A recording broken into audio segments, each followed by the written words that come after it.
Government is not just different in terms of who has power and what levels of power. They use different tools. And it's possible to view government not just as this big, huge thing, but as a set of basic tools. Primarily, people think about government as direct tools. They hire people, they set up agencies, they provide goods and services, income support, interest on the national debt, direct loans. A direct tool example is a police officer, fire protection, Department of Motor Vehicles, they build roads. We're pretty familiar with those. That occurs mostly at the local level. Direct tools, direct administration. But we also use different tools like indirect tools to accomplish the job of government in a different way. For example, instead of hiring a staff and creating an organization, we contracted that out to some provider. For example, in our area, most local governments hire somebody to take care of the trash, like waste management. Waste management then is essentially doing government's work, trash, but they're being hired by the city to take that trash away.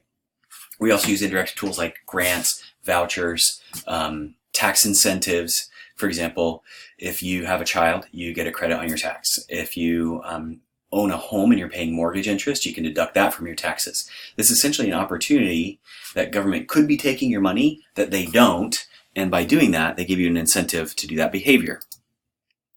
Like I said, most people equate government with direct administration, but it's a small part of government activity at the federal level. It's a very large part of state and local governments, but the federal government doesn't do a lot of direct administration. You can look in your book to talk about direct administration, but really, this is what we typically think of as having government employees, government agencies doing the work of government. But I want to spend some time talking about these other tools because essentially, government as a set of tools is a good way to think about how government does its job. We're encouraging individuals to do certain things. And in direct administration, we want them to build solid buildings. So we hire inspectors, we ask for permits, individuals have to pay, they get inspections, and then they get approval to build that building. That's like direct administration. But we don't really force people to have babies. We don't really force people to go to school. Instead of what we do is we incentivize them. And incentivizing them is a different way that government gets people to do things that they want. For example, I just talked about having children, babies. Babies are good for the economy, they stimulate growth, but they also prepare for our future. You are probably the recipient, or maybe you know somebody who's the recipient of a federal student grant. They give you money to come to school, like at a college level. Over time, your earnings are going to grow so much better. You're going to have a higher quality of life because you graduated from college. But that also means that the government's going to get better taxes. The government is going to be helping America innovate in growth in technology because you're more educated, you've trained yourself to think a certain way. So what we do is we provide grants or financial assistance to another level of government. In this case, federal money goes to the state, at Cal State, to help you to further your costs. And grants are the oldest, most widely used tool the federal government uses to carry out public policy. So for example, states are given money from the federal government to provide medical care for the poor. Grants are free money, but they incentivize certain behaviors. Another way to do government is through contracting. Government agrees to pay a certain amount of money in exchange for a good or service. And government's not out of the loop on this. They don't just throw money at people to do the work. They set the standard for the contracts. They negotiate effective programs and low prices. They have monitors to make sure that the contractors produce good results. But sometimes those contracts go really well, and sometimes they go really poorly. I, for example, worked on a road crew at the local level who paved roads in Ohio, and sometimes would pave over dead animals for fun, and you're hiring 18-year-olds to produce a product, and sometimes the contracts don't work out the way you want. Sometimes you get hooked on contractors or contracts because they can provide the service. But instead of hiring individuals, providing a good or service, we can use the market and market forces to administer government programs or get the job of government done. For example, the federal government doesn't make its own pistols for the Army or for the military. They hire a pistol manufacturer who's really good at that. And that pistol manufacturer agrees to sell the government firearms at a certain price. The government agrees to buy those firearms, and then we use them in the military. Like, we don't really want to set up a whole agency to design firearms or that designs and launches missiles. What we say is, I really want it to be able to shoot this certain kind of bullet. It's got to be able to be this kind of durable. See what's out there in the market and see what we can do. Tell us what it's going to cost. then we negotiate with these contractors and we choose a contractor and then we can move forward. But that's also government work, even though government's not necessarily doing that job. In order to get the job of government done, we write laws. The laws tell government agencies what they can do, and then we write rules. And when we write these rules, essentially the agency is trying to interpret how to use government power, or legal power, without using a whole lot of money, to make sure that that we can write good instructions for people to comply with. For example, we write rules about agriculture all the time. There are rules about soil conservation and all sorts of other things, but this is one that maybe rings true to you. Just recently, they changed a rule about how close you can grow leafy greens to agricultural fields that contain like cows. Whereas previously you could grow spinach very close to maybe a feedlot where there's cow manure. They've expanded that so you can only be, instead of 100 yards away from the cow manure, which is what it used to be, now you have to be 300 yards away from the cow manure before you can grow spinach. You think, well, that's not a big deal. Well, it's a big deal for those farmers because they lose all that border, and so they lose crops. But what the benefit is the changing of the rule increases the safety of that food because you don't get manure on the spinach or the lettuce that has to be washed off, and it prevents more E. coli problems. So the government doesn't have to set up an agency to do all this other stuff. Just by changing some rules, we can get farmers to comply, increase safety, and so regulations are an indirect tool of government, indirect administration. By just changing these rules, we can get behavior to change and expands government power. And more or less, it's free to the government, whereas the agricultural industry or other people have to pay for those increased costs. Another one is tax expenditures. Individuals are given special advantages in paying their taxes. This is not free to the government.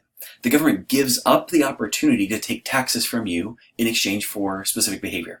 Some of that behavior, like I talked about before, was children. Some of that behavior would be things like, buying a home. If you buy a home, the federal government will allow you to write off your mortgage interest. You deduct that from your taxes. You also get some credits for home improvements. You don't maybe necessarily have to pay taxes on the homeowner taxes you pay to the state at the federal level. And what it does is it encourages people to buy homes. You get this increased tax benefit for buying a home because the government's not going to take as much tax from you.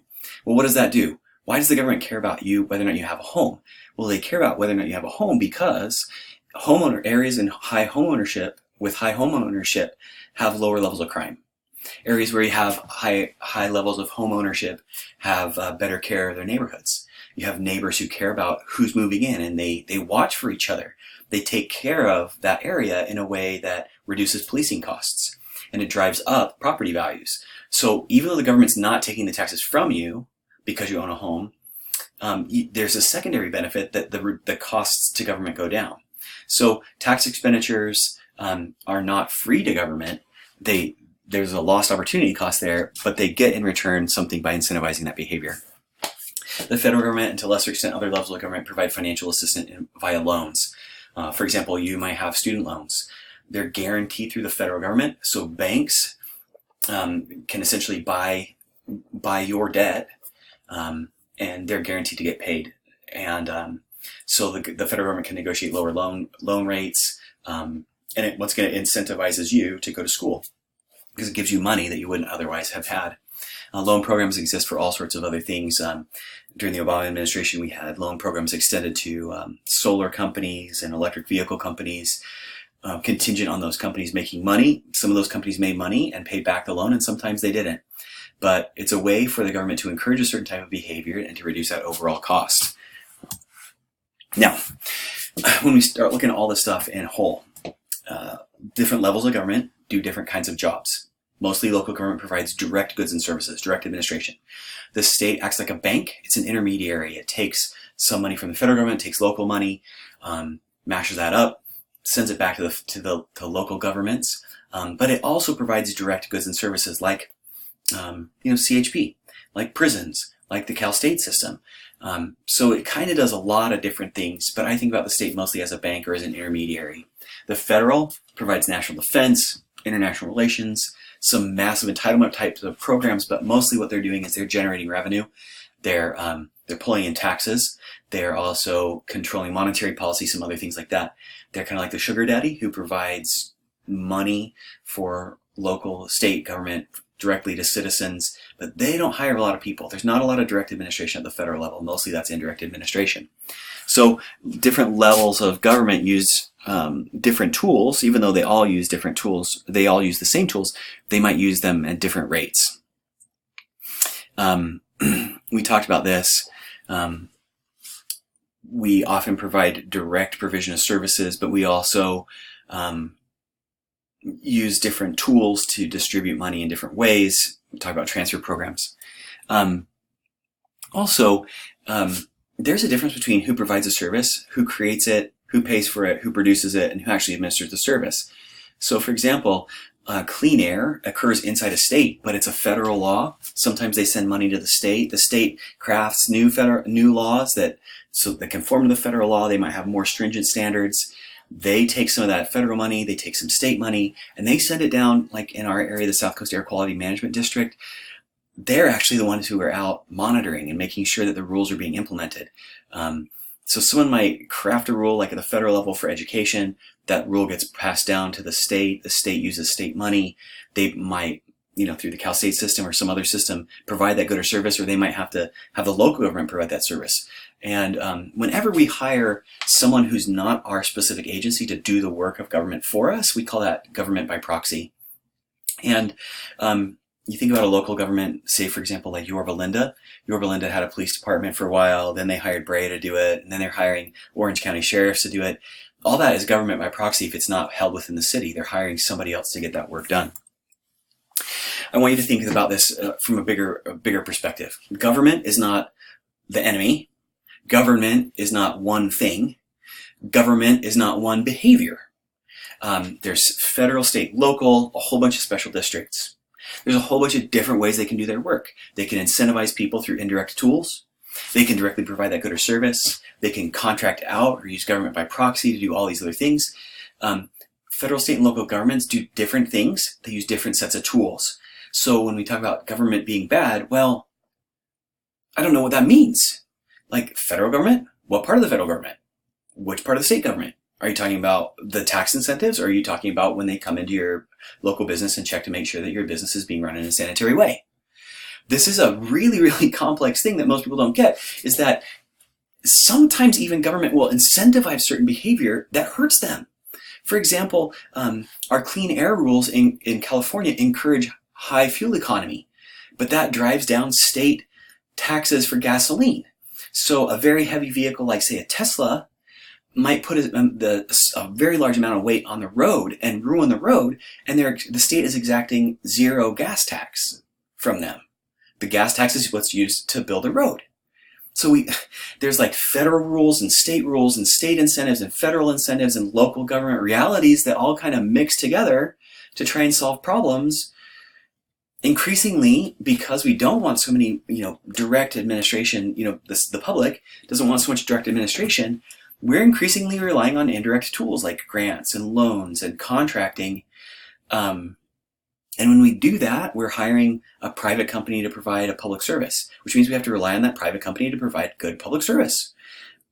This is a network of relationships with funding and accountability and responsibility. And ultimately, what we want is an accountable government that's going to use our money properly and provide us goods and services, and helps our lives be better. So we have to monitor them to make sure that they're doing their job properly.